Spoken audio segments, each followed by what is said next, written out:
Hello, my name is Tony Beers, and this is Movie Grades. And just like the movies, we play out our last scene.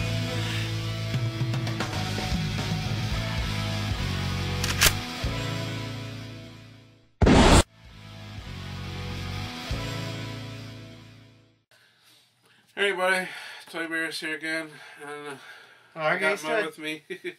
RK Stud here for this episode of Movie Grades, and in this episode of Movie Grades I'm going to do something different. We usually review movies that are still out in theaters.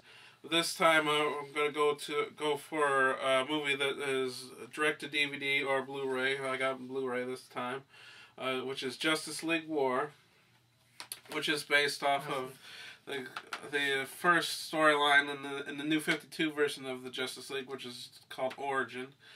And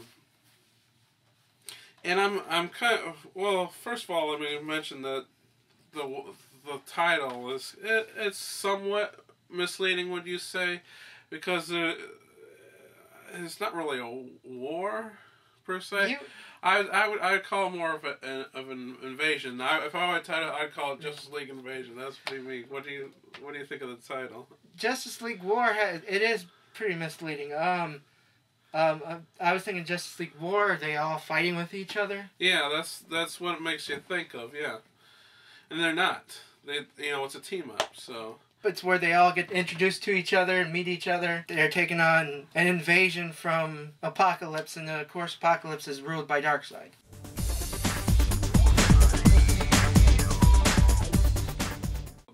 Well, let's talk about the acting. What do you think of the acting? Some of the voices I thought were pretty decent. They kind of know how to... They were kind of in character. Yeah. I thought... Although, for me, I didn't like how Jordan was portrayed in this. He seemed too goofy. Of course, I believe they were probably going off the Ryan Reynolds Green Lantern bomb of a movie. I felt it could have downplayed some of the hilariousness of the lines. Right. They were kind of sarcastic lines. Mm-hmm. Including Batman. Batman shouldn't be sarcastic. You've got a good point there. Well, Green Lantern is definitely the comic relief of the team. Well, we have to mention that I read the book. You haven't, though, right? Correct? Right. Personally, I'll go ahead and say it right now. I think the book is a lot better. In the book, the comedy is more evenly distributed through the characters, if that makes any sense. But yeah, in this one version, Green Lantern seems to be the comic relief. And as far as the acting goes, I thought they all did a pretty decent job. The only one that kind of stuck out to me, Wonder Woman, seemed off somehow. I don't know, it just didn't seem right. She didn't have Wonder Woman's authority. It's like some kid going out to play. Let's go LARPing. Yeah, let's go LARP. Well, I felt in the story it was her naiveness in the real world. Right. Because she was asking the little girl, well, what is this food? Oh, it's ice cream. It's the best. Yeah. And she immediately runs over to a vendor that was selling ice cream with her sword. Give us some ice cream. That's the thing. I don't think the actress put that much emotion into her delivery. That's my opinion.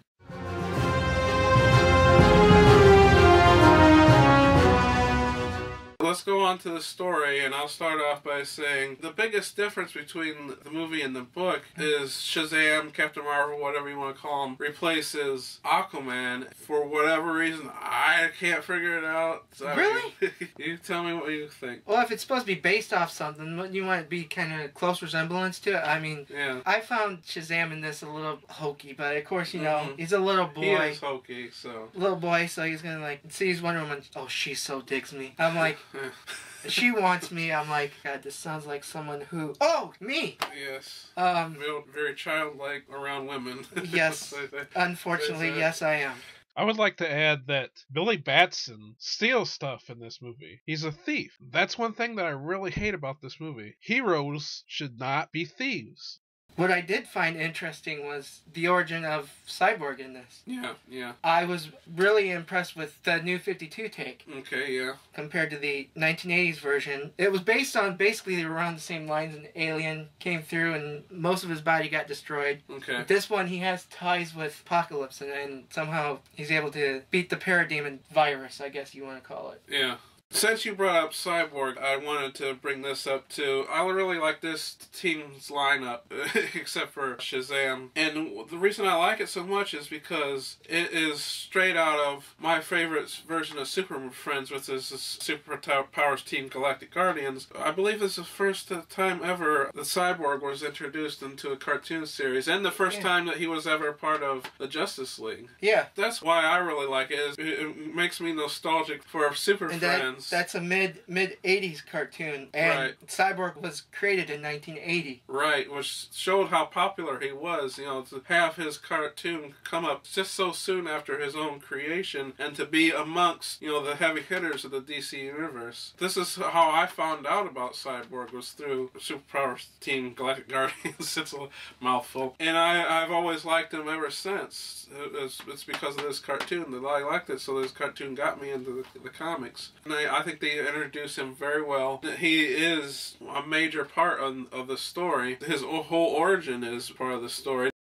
Now, one of my friends, when we were discussing the book, told me that they thought it was kind of cliche that, you know, because in this story his the father is not paying attention to the son and he feels left out, you know, and stuff. And what do you think of that part of the story?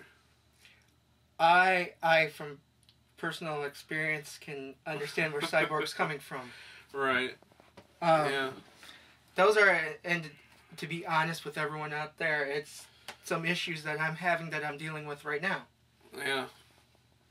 Yeah, so it although it's cliche, it obviously happens in real life. So you, like you said, you can relate. So I'm sure many other people can relate too. Well, let's talk about the animation. What do you think of the animation? Animation, as far as Warner Brothers, DC animated feature film, they always have good animation. I can't complain. I like the animation, but again, to go back to the book, I think it's better. And one big reason why the book is better is because of Jim Lee's artwork. And you can't compete with Jim Lee's artwork. It's so detailed, there's no way that you can live up to it in animation. So there's kind of added disadvantage in that respect. No, there is no way you can do that with Jim Lee. I like the size of Darkseid. Yeah, so he's bigger this and time And around. I like that this Omega Beam, like heat-seeking radar missiles. Yeah. I really like that aspect of Darkseid. The voice for Darkseid, too, was just on spot.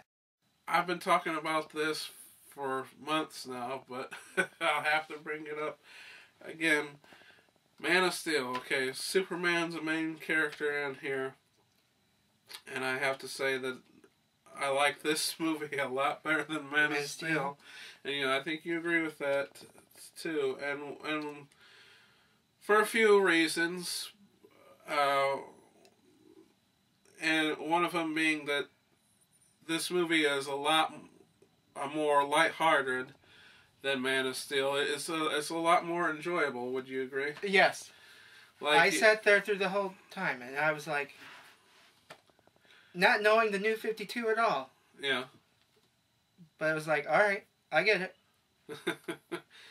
Whereas, you know, like you were saying, there's jokes in it. You thought it was too much, maybe too much jokes, or too much sarcasm between everyone. But you know, I could live with that. It's just it's more fun, and it's still serious too. It's serious at the same time. It's like we were saying about the Thor 2. It's serious enough, and it has enough comedy in it, so it's not too serious. So it's like I always say, it has good balance, and this does too, I believe. Would you agree? Very good balance. Yeah. You know, enough where you're laughing at the lines and the action is going, and you're like, "Come on, out on top, let's go!" Yeah. You're cheering for the hero. And yes. Since I brought up Man of Steel, I will say, oh my God, look at what we got here, Robin. A movie where Superman can beat a villain without killing him. Exactly. Oh my God, I didn't think that could ever happen. I thought Superman had to kill all the villains he fought. Superman kills Desaad, but I'll kind of let it slide since... see, at this time, he was being I don't know what you say, mind controlled by Desaad. They were like warping his brain. Warping his brain, or the parademon virus is what I call it. Yeah, but he had to alter it because Superman's a Kryptonian. Right. So I'll give it a little leeway there. I mean, and I'm not 100% sure, but I'm pretty sure that's not in the book. So I'm gonna have to give points off for that. And going back to Man of Steel again, you know, a lot of people complained about all the destruction in Man of Steel and the fact that he caused some of the destruction. And I have to say, he does a little bit of that in this book here. There's one scene in particular where he's fighting Batman and Green Lantern, and they Green Lantern encases himself and Batman in this giant orb. And and Superman just knocking around like just like he was playing pinball, like a pinball machine, right? And there's some points in there where he's throwing it through buildings, which clearly has people in it, which is very careless. Would you say?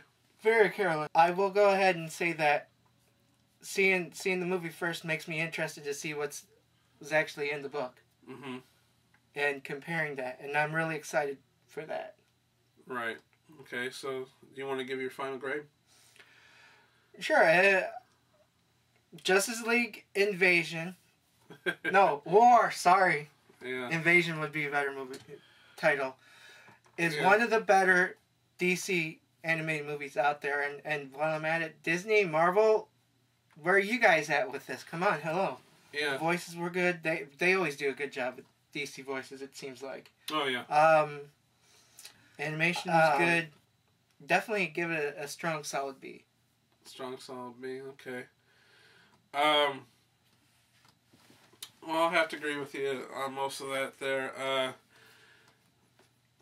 I wouldn't say it's the best DC animated movie out there. Oh, no, I didn't say it was the best. I just said it was one of the best. I wouldn't even say that. I would say it's a good one, though. It's better than some. One of the best, I can't say that. I honestly can't say that. One thing that I wanted to complain about, I'm getting tired of Batman and Superman and Justice League and all these DC animated movies. And we should mention that one of the special features is a preview of Son of Batman. So it's another Batman. So it just seems Batman, Superman, and a few Justice Leagues in there, but it's mostly Batman, Superman. We need more, Flash, some more Wonder Womans in there. Aquaman. We need an Aquaman. What do you say? Yeah, we need an Aquaman. We need Wonder Woman. How about throwing some Teen Titans? Teen Titans. Good. Yeah, the Wolfman Perez era. Oh, those were so good. Kingdom Come would be good. Kingdom Come, yes. So, in other words, it's more variety is what we're asking for. Well, I would recommend it. Like I said, it's not the best. This would actually make a pretty good live-action movie. I think Justice League live-action movie, if they wanted to go with it. Someone else had said that they should have, and I agree with this, they should actually start off with Starro, and then work their way up to someone real big like Darkseid. It's a fun story. It's a good way to introduce the team, and it has, like I said, comedy and action and all like this, and it's a good way to introduce Darkseid, and you have a nice big villain for them to fight, and they got action. So, yes. Finally, to my final grade, I would give it probably lower than you, a B-. I give it. So... I gave it a solid B. You gave it B-. All right. That's... You had me scared there for a minute. So that's about it. So... Okay, stud. I'm Toy Beers. We'll see you next time.